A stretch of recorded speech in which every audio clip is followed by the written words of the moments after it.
Hello नमस्ते विद्यार्थी मित्रों ज्ञानपथ शैक्षणिक संकुल मोरबी ધોરણ 8 આપણે સંસ્કૃત વિષયનો અભ્યાસ કરવાનો છે।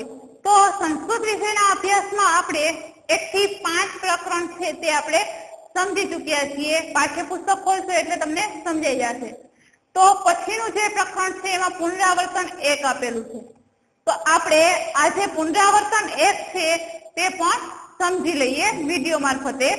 એમાં પુનરાવર્તન 1 જો આપણને જે પ્રશ્ન 1 આપેલો છે એમાં આપેલા છે પ્રશ્ન 1 જે પુનરાવર્તન છે તેમાં પ્રશ્ન 1 એમાં છે નીચે આપેલા સંવાદ બે જૂથમાં બોલો।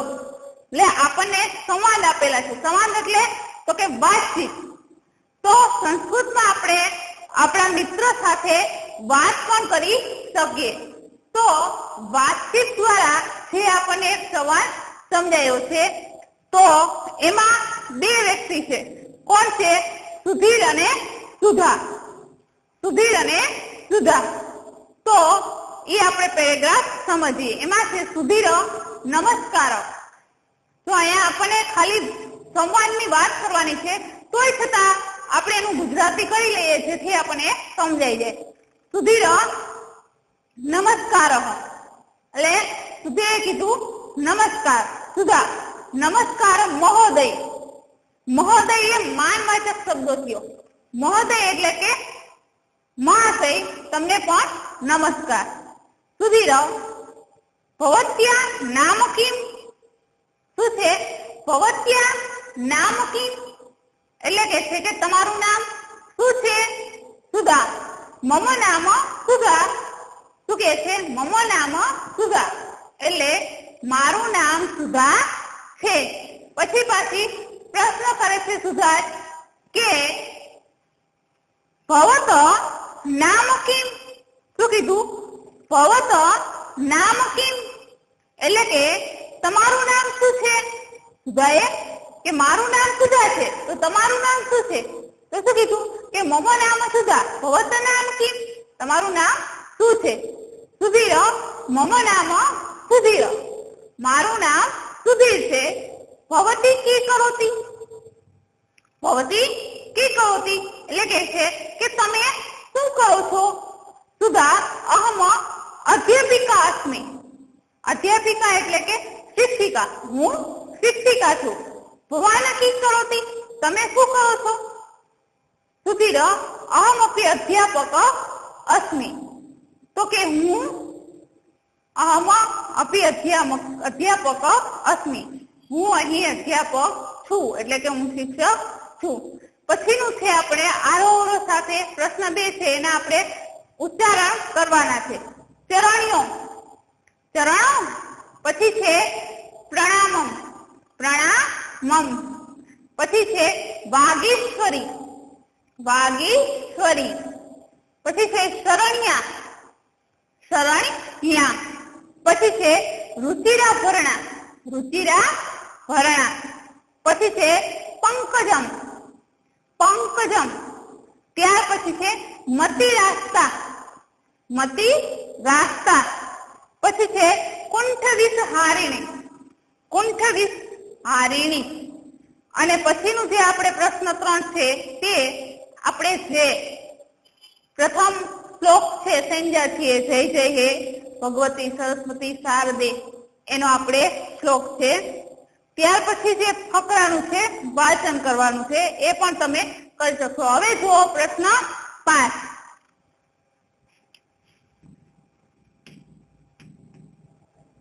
પ્રશ્ન 5 એમાં આપણે સંસ્કૃતમાં પ્રશ્નના જવાબ લખવાના છે।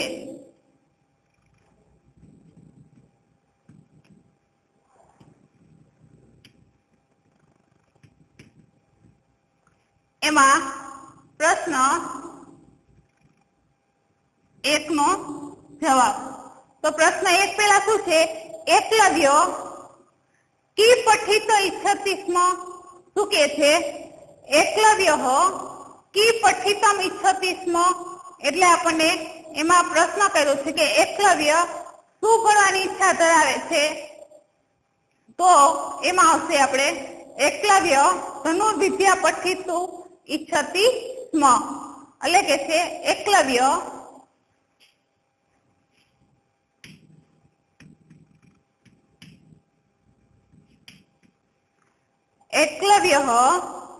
ધનુર્વિદ્યા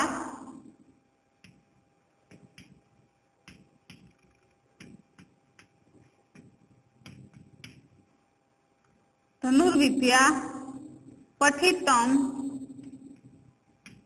ઈચ્છતિ સ્મ. પછી છે એકલવ્ય ધનુર્વિદ્યા અભ્યાસ કથોકૃતવાન, એટલે કે છે કે એકલવ્યે ધનુર્વિદ્યાનો અભ્યાસ કેવી રીતના કર્યો હતો? એકલવ્યે ધનુર્વિદ્યાનો અભ્યાસ કેવી રીતના કર્યો હતો? તો એકલવ્યએ ધનુર્વિદ્યાનો અભ્યાસ આચાર્યની મૂર્તિ બનાવી અને તેની સામે સવારથી સાંજ સુધી કર્યો હતો. તો એમાં લખો કે એકલવ્ય આચાર્યસ્ય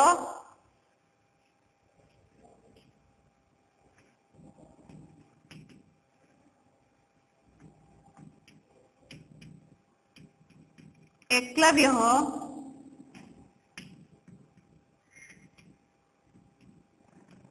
આચાર્યસ્ય દ્રોણસ્ય એકા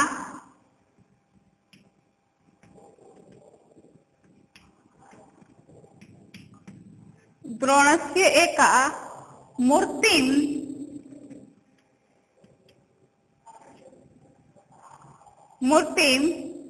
અરચયત. શું કે આ પ્રશ્ન આપણે આવી ગયા છે, પણ પુનરાવર્તન એટલા માટે કરાવું છે કે જો આપણને કોઈ બહારનો પ્રશ્ન હોય તો આપણે લખી શકીએ. પછી જો પ્રતિદિન મૂર્તિમાં અનમત,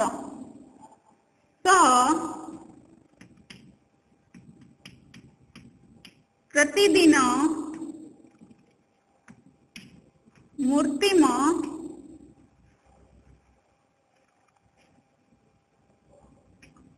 અનમત, તે દરરોજ મૂર્તિને નમન કરીને પછી કે છે પ્રાતઃ આરંભ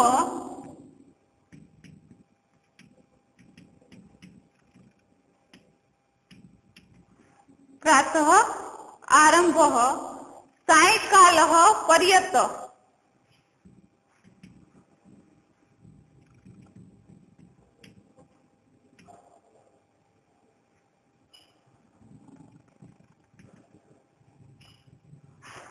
સવારથી સાંજ સુધી ધનુર્વિદ્યા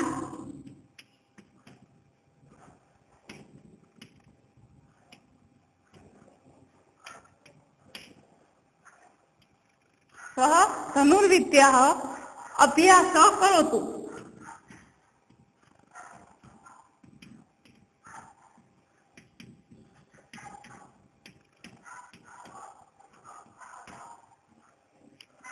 સમજાણું? શું કે છે કે તે દ્રોણાચાર્યની એક મૂર્તિ બનાવીને સવારથી સાંજ તેની સાથે નમસ્કાર કરીને સવારથી સાંજ સુધી તેની સામે ધનુર્વિદ્યાનો અભ્યાસ કરે છે. ત્યાર પછીનો પ્રશ્ન છે એકલવ્ય કુકુરસ્ય મુખ કથમ અસીવત્ય, કે એકલવ્યે કૂતરાનું મુખ કેવી રીતના સીવ્યું હતું?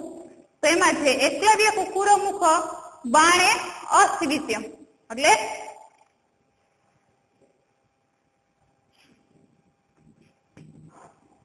એકલવ્ય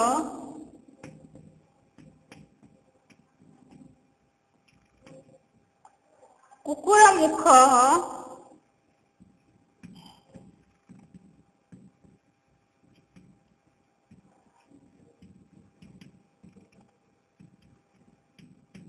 બાણે અસીવિત્યમ,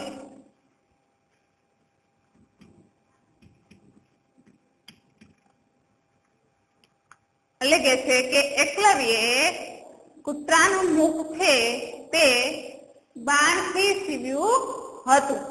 એટલે કે છે એકલવ્ય કુકર મુખ બાણે અસીવી त्यम। ત્યાર પછીનો આપણે પ્રશ્ન ચોથો, એકલવ્ય અસ્માનો કી શિક્ષયતિ?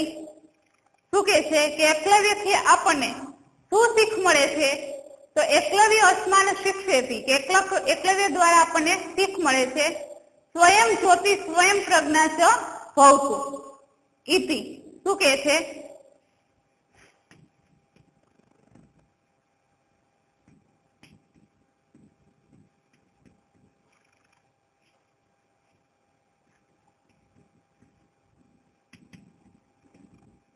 એકલવ્ય અસ્માન શિક્ષયતિ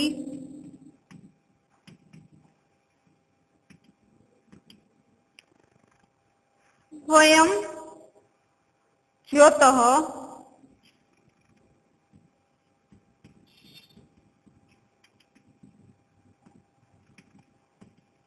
સ્વયં પ્રજ્ઞા સ્વયં જ્યોતઃ સ્વયં પ્રજ્ઞા ચ ભવતુ ઇતિ. શું કે છે? પોતે જ પ્રકાશ છે અને પોતે જ બુદ્ધિ થાઓ, પોતે જ પ્રકાશવાન થાઓ અને પોતે જ બુદ્ધિવાન થાઓ, તે આપણને સમજાવે છે. ચાલો પછીના છે એમાં આપણે જે શબ્દ છે એનો ઉપયોગ કરીને પ્રશ્ન નંબર 6 એમાં છે કે આપણે શબ્દનો ઉપયોગ કરીને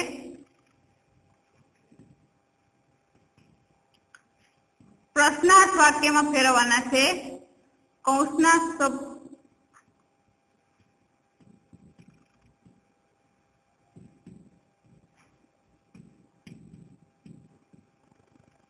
પ્રશ્નાર્થ વાક્ય બનાવો. જો એમાં આપણને શું કે છે? ગંગા યમુના આમ્રવતી નર્મદા નદ્ય ભારત દેશ પ્રવહતિ. શું કે છે કે ગંગા યમુના સાબરમતી એટલે કે સાબરમતી નર્મદા નદી ભારત દેશમાં વહે છે. તો આને આપણને પ્રશ્નમાં ફેરવવું છે. તો કા એટલે તો કે કઈ, કા શબ્દ આપ્યો છે તો કે કઈ કઈ નદી ભારત દેશમાં પ્રવહતી? તો શું આવશે એનું જવાબ? પ્રશ્નાર્થ વાક્યમાં ફેરવવું હોય તો શું થશે? કા નદી ભારત દેશ પ્રવહતી.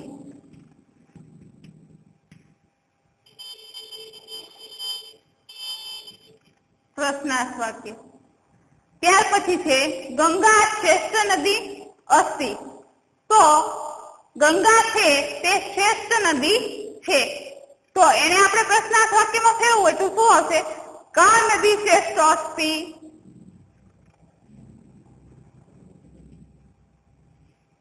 કા એટલે કઈ, કા નદી શ્રેષ્ઠ અસ્તિ. આપણે આગળના જે સંજ્ઞા છે એમાં આપણે પ્રશ્નાર્થ સમજી ગયા છીએ. પછી છે કુતઃ એટલે કે એનું છે કે ગંગા હિમાલય પ્રવહતી, એટલે કે છે કે ગંગા હિમાલયમાંથી વહે છે. તો એને આપણે પ્રશ્નાર્થમાં કરીએ તો ગંગા કુત પ્રવહતી, ગંગા ક્યાંથી વહે છે?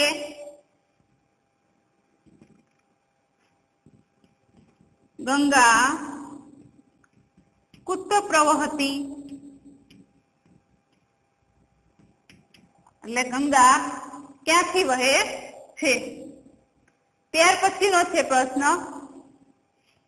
સંખ્યમ સ્થાને સ્નાનેન જના પવિત્ર ભવંતી. શું કે છે? સંગમ સ્નાનેન જના પવિત્ર ભવંતી એટલે કે છે કે સંગમ સ્થાને સ્નાન કરીને લોકો પવિત્ર થાય છે. તો એનો પ્રશ્ન કરવો હોય આપણે તો શું આવશે? તો કે પુત્ર સ્નાનેન જના પવિત્ર ભવંતી એટલે કે ક્યાં સ્નાન કરીને લોકો પવિત્ર થાય છે?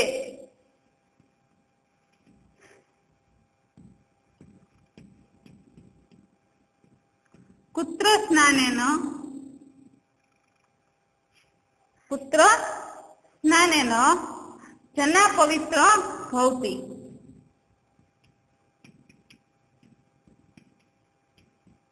તો આથી આપણને કૌંસમાં આપેલા શબ્દનો ઉપયોગ કરીને પ્રશ્નાર્થ વાક્યમાં ફેરવવામાં. અહીંયા આપણે જે છે કાકા એટલે છે કઈ કઈ. તો આપણને કીધું કયા કઈ નદીઓ ભારત દેશ પ્રવર્તી. કઈ કઈ નદી ભારત દેશમાં પ્રવહે છે? તો કે ગંગા, સાબરમતી, નર્મદા.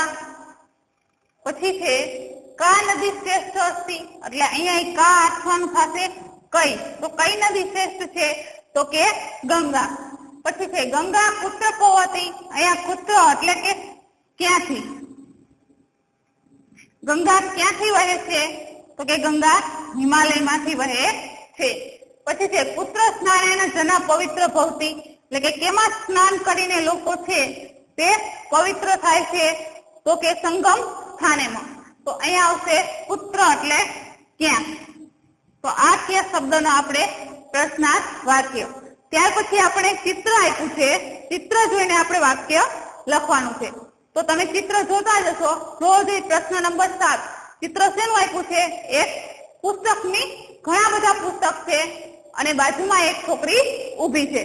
તો આપણે એને દર્શાવવું હોય તો આપણે આગળ ચિત્ર પદાની સમજી ગયા કે ઘણા બધા પુસ્તક છે ને ઊભી છે. તો શું આવશે? ઈતાની પુસ્તકાની. પ્રશ્ન 7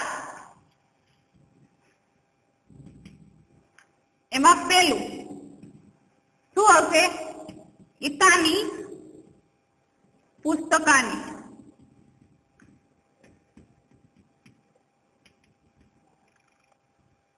ઈતાની શબ્દ આવશે કેનામાં? બહુવચનમાં. તો કે શું કે છે?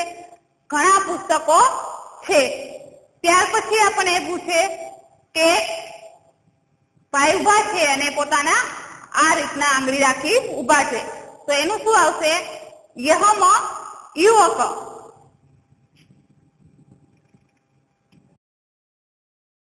યહમ યુવક.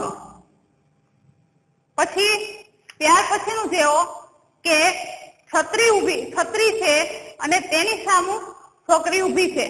તો એનું શું આવશે? છત્રી એક જ છે એટલે શું આવશે? ઈતો તો છત્રમ.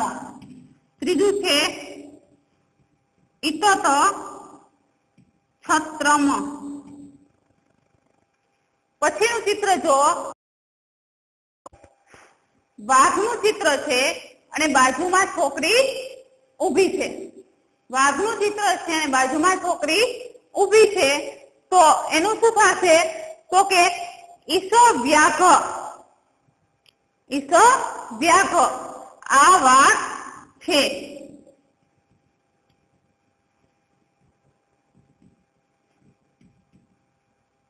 ત્યાર પછીનું ચિત્ર જોવો.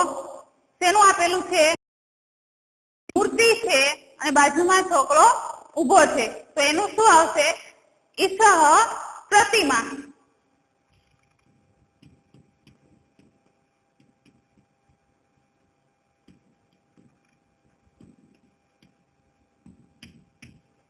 ઈસહ પ્રતિમા. ત્યાર પછી આપણે છેલ્લો પ્રશ્ન છે ઉદાહરણનો. એમાં ઉદાહરણ જોવો. ખેલના ગણ ગચ્છામાં. જઈએ છીએ એટલે રમવા જઈએ છીએ. તો એ રીતના આપણે શબ્દ બનાવવો હોય તો શિવાલય ગચ્છામાં. શું આવે? શિવાલય ગચ્છામાં. અથવા મંદિરમ ગચ્છામાં. મંદિર ગચ્છામાં આવશે તો શું કહે છે? આપણે મંદિરે જઈએ છીએ કે આપણે શિવાલયે જઈએ છીએ. પછી બીજું છે એમાં આવે વિદ્યાલય ગચ્છામાં. શિવાલય ગચ્છામાં થાય. પછી બીજું છે વિદ્યાલય ગચ્છામાં. અમે છીએ. પછી છે પુસ્તકાલય ગચ્છામાં. પુસ્તકાલય એટલે શું થશે? તો કે અંગ્રેજીમાં કહીએ તો લાઇબ્રેરી, પણ અહીંયા પુસ્તકાલય એટલે કે આપણે પુસ્તકાલયે જઈએ. પછી છે ગ્રામ ગચ્છામાં. આપણે ગામ જઈએ. સ્વગૃહ ગચ્છામાં. આપણે પોતાના ઘરે જઈએ. સ્વગૃહ એટલે પોતાનું ઘર અને ગ્રામ એટલે ગામ. તો અહીંયા આપણે જે સમજ્યા તે એક જે આપણે 5 પ્રકરણ પૂરા થયા અને ત્યાર પછીનું જે પુનરાવર્તન હતા તે આપણે સમજ્યા છીએ. હવે નેક્સ્ટ વિડીયો છે તે આપણે નવા પ્રકરણ સાથે ચાલુ કરશું. બસ અસ્તુ. જય હિન્દ.